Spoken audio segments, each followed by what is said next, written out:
तो hello everyone. आज के इस वीडियो के अंदर हम डिस्कस करेंगे chapter 2 acid base and salt के बारे में, जो कि क्लास 10th का केमिस्ट्री का चैप्टर नंबर 2 है।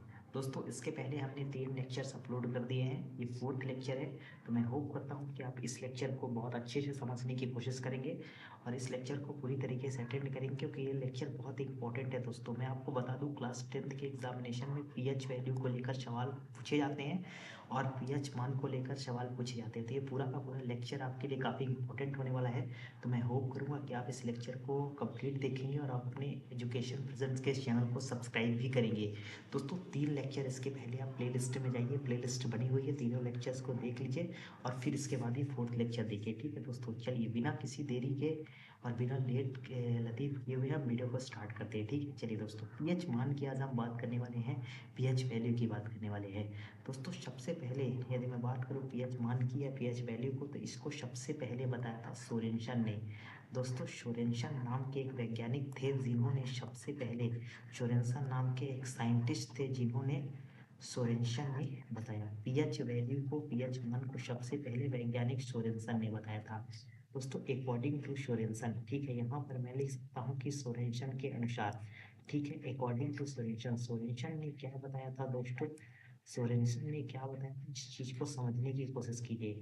दोस्तों, सोरेनसन के अकॉर्डिंग अगर हम बात करें, थोड़ा सा मैं यहाँ पर पेज ऐड कर लेता हूँ, इसके बाद चीजें आगे डिस्कस करता हूँ। ठीक है दोस्तों, अगर हम बात करें सोरेनसन के अकॉर्डिंग, यहाँ पर लिखता हूँ दोस्तों, सोरेनसन के अनुसार हम लोग बात करते हैं। चलिए बेसिक से बात करूंगा, ध्यान रखिएगा। चलिए, सोरेनसन ने क्या बताया था, यहाँ पर मैं दोस्तों आपको लिख देता हूँ।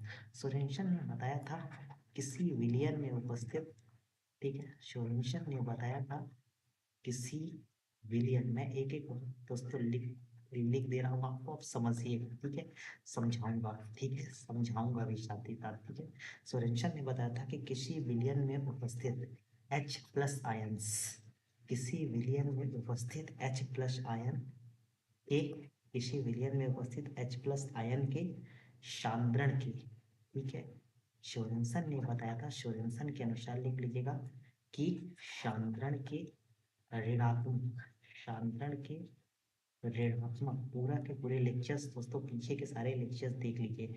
ऋ- ऋ- ऋणात्मक लघुगणक, ठीक है, जिसे हम आप कहते हैं लघुगणक को, को उस उस विलियन का, उस विलियन का पीएच मान कहते हैं। ठीक है, उस विलियन का क्या कहते हैं, उस विलियन का पीएच मान कहते हैं। ठीक है दोस्तों, बहुत अच्छे तरीके से देखिएगा, समझने की कोशिश कीजिएगा।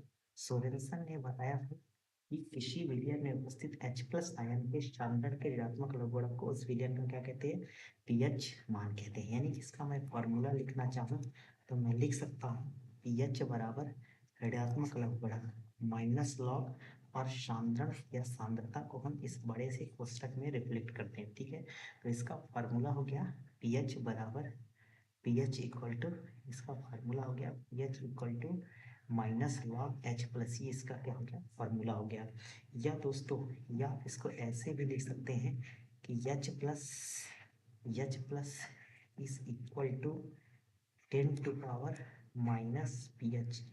आप इसको ऐसे भी लिख सकते हैं, या करके लिख लीजिए अच्छी तरीके से। ठीक है, ये भी इसका क्या है, फार्मूला ही है। चलिए आगे डिस्कस करते हैं दोस्तों। एक नोट लिखिए, एक नोट मैं आपको लिखाने लगा हूँ, एक नोट लिखिए दोस्तों। जब भी किसी विलियन का मान लिख सकते हैं आप, किसी विलियन, किसी कोई भी सोल्यूशन में किसी विलियन का जो मान है, किसी विलियन का, दोस्तों जब भी हम बात करते हैं किसी विलियन का पीएच मान, किसी विलियन का पीएच मान दोस्तों होता है 0 से कहाँ तक, 0 से 14 तक हो सकता है। ठीक है, किसी विलियन का पीएच मान जो है वो 0 से कहाँ तक हो सकता है, 14 तक। किसी विलियन का पीएच मान 0 से 14 तक हो सकता है। ठीक है, अब दोस्तों मैं लिखना चाहूंगा यहाँ पर पॉइंट वाइज।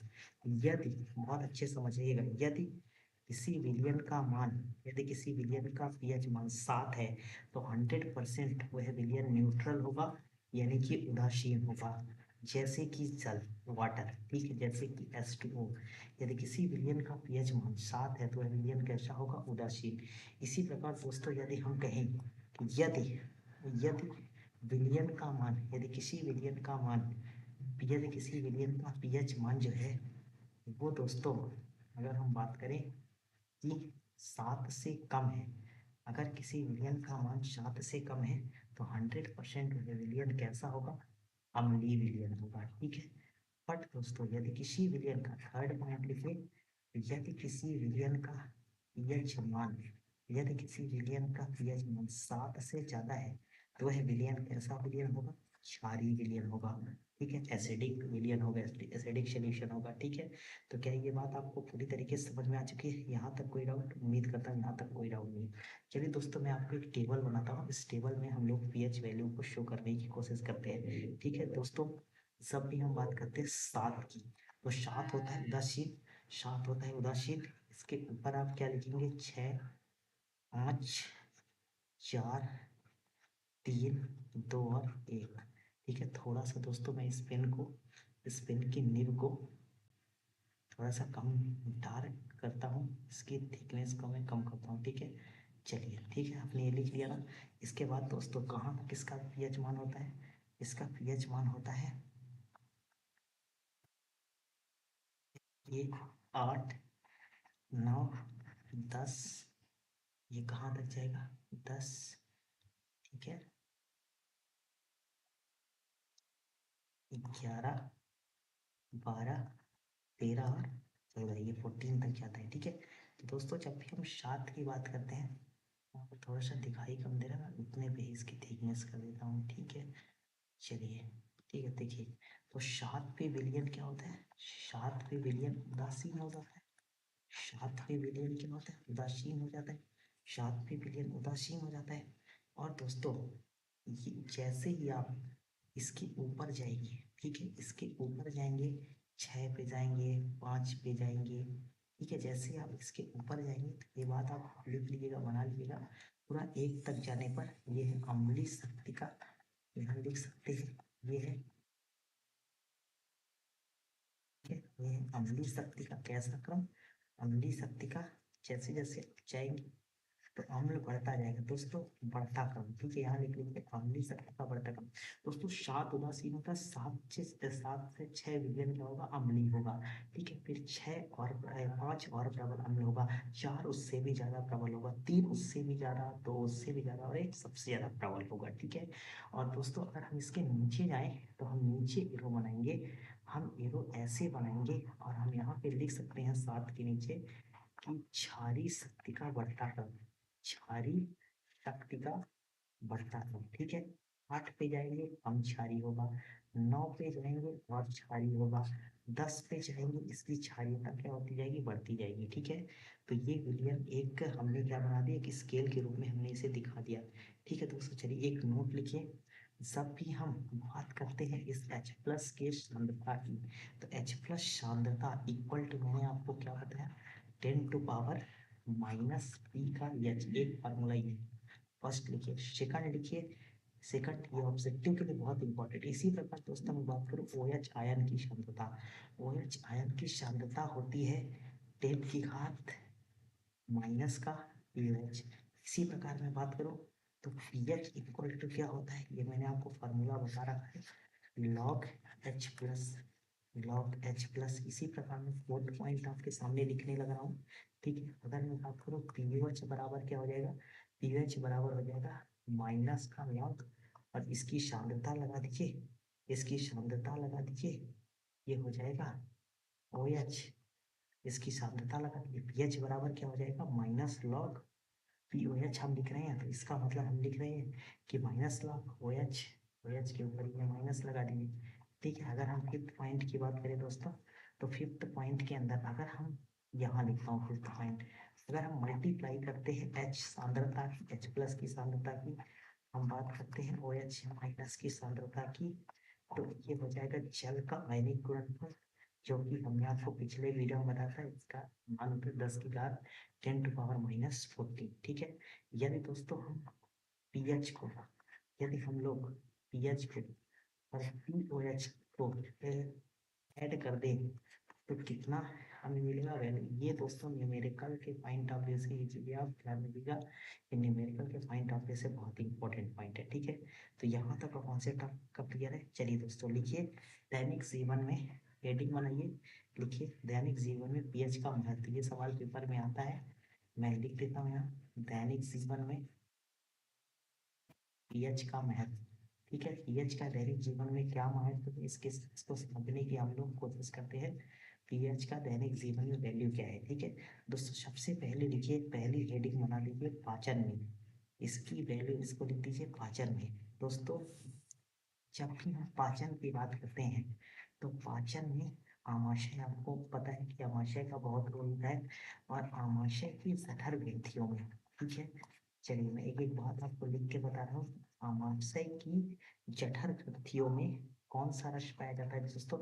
आमाशय की जठर ग्रंथियों में जठर रस पाया जाता है, ठीक है। ये आप जानते होंगे कि आमाशय की जठर ग्रंथियों में जठर रस पाया जाता है, और इस जठर रस में क्या होता है, HCl।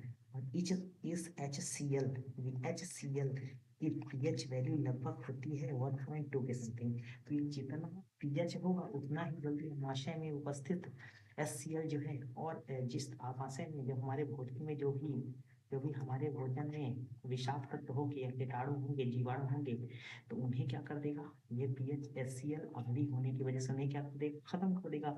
और खत्म कर देने से हमारी पाचन शक्ति कैसे जाएगी, अच्छी हो जाएगी, ठीक है। तो ये बहुत जरूरी है, ठीक है। कुल मिला के अगर हम कहें तो ये pH 1.2 ये क्या करता है, भोजन का गलना, यहीं पर मैं लिखता हूँ फर्स्ट पॉइंट ये भोजन का गलन तथा रोगाणुओं को नष्ट करना। ये क्या करता है, भोजन को गलता है तथा रोगाणुओं को क्या करता है, नष्ट करता है, रोगाणुओं को नष्ट करना। तो सबसे पहला पॉइंट हो गया पाचन में।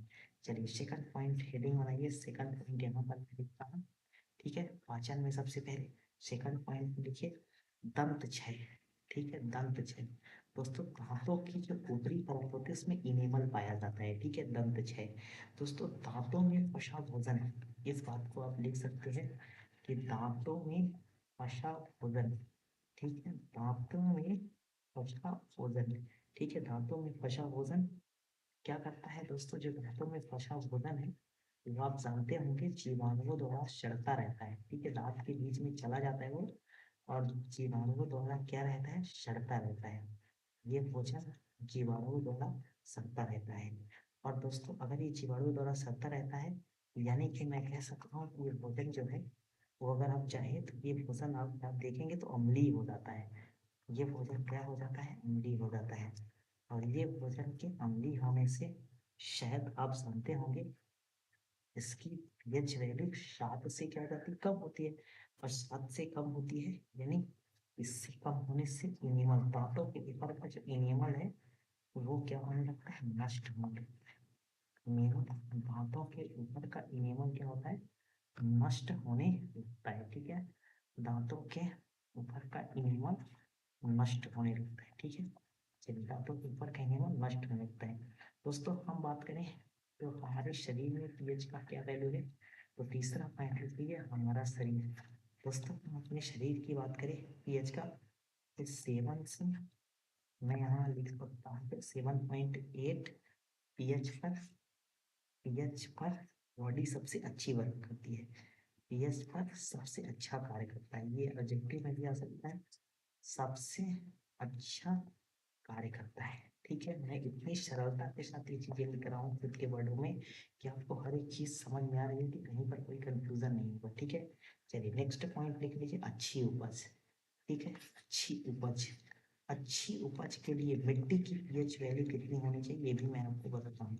अच्छी उपज के लिए दोस्तों मिट्टी का पीएच कितना होना चाहिए, भाई मिट्टी का पीएच जब 7 होगा तभी तो ना मिट्टी ज्यादा अम्लीय होगी ना ज्यादा क्षारीय होगी। तो अच्छी उपज के लिए मिट्टी का पीएच कितना होना चाहिए, 7 होना चाहिए। क्या ये बात समझ आ रही है, अच्छी उपज के लिए मिट्टी का पीएच क्या होना चाहिए, 7। आप लोग को दोस्तों एक पॉइंट और आप लिख सकते हैं, फिफ्थ पॉइंट इसे भी बना सकते हैं, पौधों और जंतुओं द्वारा आत्मरक्षा, लिख लीजिए पौधों व जंतुओं द्वारा, पौधों और जंतुओं द्वारा आत्मरक्षा, पौधों और जंतुओं द्वारा आत्मरक्षा। ठीक है दोस्तों, चलिए, एक पौधा होता है दोस्तों, जंगलों में पाया जाता है, इसका नाम है बिच्छू बूटी। ठीक है, एक पौधा है, जंगलों में पाया जाता है, बिच्छू बूटी, और इससे इस पौधे को इंग्लिश में नेटल भी कहते हैं। ठीक है, बिच्छू बूटी दोस्तों, इसमें जो है इसके कांटे जो होते हैं, कांटे वो बाल जैसे सफेद होते हैं। ठीक है, इसके कांटे जो है वो बाल जैसे सफेद कांटे होते हैं। बिच्छू बूटी का पौधा आप गूगल में सर्च करके देख लीजिएगा। ठीक है, बाल जैसे सफेद कांटे होते हैं, और दोस्तों इस कांटे में फॉर्मिक एसिड पाया जाता है। कैसा एसिड पाया जाता है? Formic acid. ठीक है, फॉर्मिक एसिड को आपको पता होना चाहिए कि फॉर्मिक एसिड को मेथेनॉइक एसिड भी कहा जाता है। ठीक है, अगर आपने केमिस्ट्री ठीक से पढ़ी हो तो फॉर्मिक एसिड को मेथेनॉइक एसिड भी कहा जाता है। ठीक है, और दोस्तों जब ये कांटा लगता है तो हमारे हाथ में क्या होने लगता है? जलन और दर्द होने लगता है। और जलन और दर्द होने से दोस्तों, अब हमें जलन होगा, दर्द हो रहा है, तो हम इसे आराम के लिए कुछ ना कुछ सलूशन तो निकालेंगे। तो इसके आराम के लिए हम क्या करते हैं? बेकिंग सोडा का प्रयोग करते हैं। ठीक है, इसके जलन के लिए हम क्या यूज करते हैं? बेकिंग सोडा का यूज करते हैं। या फिर हम कह सकते हैं इसी के लिए वहीं पर आसपास एक पौधा मिलता है जिसे आप कहते हैं डॉग प्लांट। डॉग प्लांट की पत्तियां भी इसके सल्यूशन के लिए उपयोग की जाती हैं। डॉग प्लांट की पत्तियों का आप कह सकते हैं रस, ये पत्तियों का रस जो है वो काम करता है। ठीक है, चलिए दोस्तों नेक्स्ट चलते हैं, मधुमक्खी के डंक की बात करते हैं। नेक्स्ट पॉइंट देखिए, मधुमक्खी का डंक, मधुमक्खी का डंक। ठीक है, जब भी हम मधुमक्खी के डंक की बात करते हैं तो मधुमक्खी के डंक में दोस्तों अम्ल पाया जाता है। आपको पता होगा मधुमक्खी के डंक में अम्ल पाया जाता है। अच्छा, मधुमक्खी डंक मारती है तो इस अम्ल की वजह से जलन और दर्द होता है। तो इससे आराम के लिए हम क्या करते हैं? इससे हम आराम पाने के लिए इससे हम आराम पाने के लिए दोस्तों बेकिंग सोडा का प्रयोग यहाँ भी करते हैं।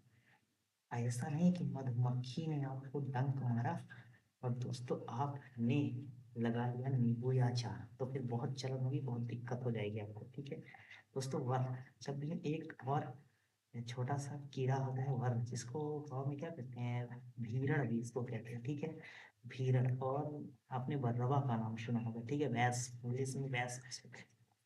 ठीक है भैंस, तो दोस्तों जब भी हम इसकी बात करते हैं तो इसके डंक में, ये थोड़ा और खतरनाक वाली चींटी होती है, ये खतरनाक वाली थोड़ा मधुमक्खी होती है। इसके डंक में दोस्तों जो है वो बेसिकली क्षारक की उपस्थिति होती है। ठीक है, इसके डंक में क्षारक की उपस्थिति होती है, जिससे इसके करने पर बहुत तेजी से दर्द और जलन होता है। तो बहुत तेजी से दर्द और जलन होता है, तो क्षारक है ना, तो इससे आराम पाने के लिए हम क्या लगाएंगे?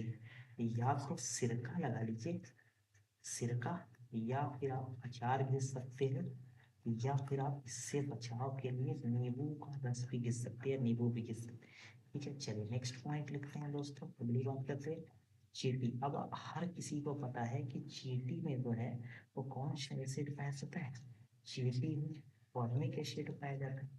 चींटी में फॉर्मिक एसिड पाया जाता है चींटी के डंक में, और इसके, अगर चींटी ने काटा और इसके डंक में फॉर्मिक एसिड पाया जाता है, तो इसके आराम के लिए, बेसिकली इसके आराम के लिए क्या किया जाता है? चींटी के डंक में फॉर्मिक एसिड पाया जाता है, और इसके आराम के लिए बेकिंग सोडा का प्रयोग किया जाता है। तो बेकिंग सोडा बहुत मस्त वाली चीज़ है। ठीक है, बेकिंग सोडा का प्रयोग किया जाता है। तो दोस्तों ये था कुछ पीएच के बारे में पूरी इंफॉर्मेशन, एक एक पॉइंट तैयार कर लीजिएगा। ठीक है, मैंने स्टार्टिंग से चीज़ें आपको बता दी है, पीएच के बारे में पहले बताया, पीएच मान किसे कहते हैं। ठीक है, पीएच मान, पीएच का फार्मूला बताया, फिर कुछ नोट लिखाया, कौन से विलयन का क्या पीएच मान होने पर वो कैसी शक्ति दर्शाता है। दोस्तों आप 7 से जितना नीचे आते जाएंगे उतना ही क्षारीय होता जाएगा, और 7 से जितना ऊपर चले जाएंगे उतना ही वो प्रबल अम्ल होता जाएगा। ठीक है, फिर यहाँ पर कुछ फार्मूले लिखे जो न्यूमेरिकल्स के लिए इंपॉर्टेंट है। दैनिक जीवन में पीएच का महत्व आपको बताया। ठीक है, दंत छह में बताया, चर में बताया, इसके अलावा हमारा शरीर अच्छी उपज के लिए बताया, ठीक है, पौधे या जंतुओं द्वारा हमारा रक्षा भी होता है। वृक्षों बूटी के पौधों में, नेटल के पौधों में कि कैसे हम यूज करते हैं दोस्तों। ठीक है, नेटल के पौधों में हमने बताया कि कैसे यूज किया जाता है एसिड का, वेश का, शर्ट का। ठीक है, ये मधुमक्खी के डंक में हमने बताया अम्ल पाया जाता है। ठीक है, ये सारी चीज बर भीरन, वीरन भैंस का डंक क्षार का काम करता है, जल दल जिससे जिससे काटने पर दर्द और जलन होता है। इससे आराम के लिए अचार से का नींबू लगा सकते हैं आप। चींटी में फार्मिक एसिड पाया जाता है, आराम के लिए बेकिंग सोडा लगाते हैं। और लास्ट में मुझे क्या लिखना पड़ेगा, लास्ट में मुझे लिखना पड़ेगा थैंक यू। तो दोस्तों होप करता हूँ कि आपने आज पीएच वैल्यू को पूरी तरीके से समझा होगा। और मेरे दोस्तों आपने पीएच वैल्यू को पूरी तरीके से समझ लिया है, तो दोस्तों चैनल को सब्सक्राइब कर दिए। और दोस्तों वीडियो को कम से कम लाइक तो कर दिया करिए। लाइक करने में ज़्यादा कोई आपको मेहनत एफर्ट नहीं लगाना पड़ता। बस एक छोटी सी साइड में बटन होती है, कुछ इस तरह की, इस बटन को प्रेस करना होता है। ठीक है, तो होप करता हूँ कि दोस्तों आपने इस वीडियो को पूरी तरीके से एंजॉय किया और चीज़ों को सीखा हो। थैंक यू सो मच, मिलते हैं आपसे नेक्स्ट वीडियो में हम लोग फिर से एक नए कॉन्सेप्ट के साथ। तब तक के लिए अपना ध्यान रखिएगा। जय हिंद। ठीक है।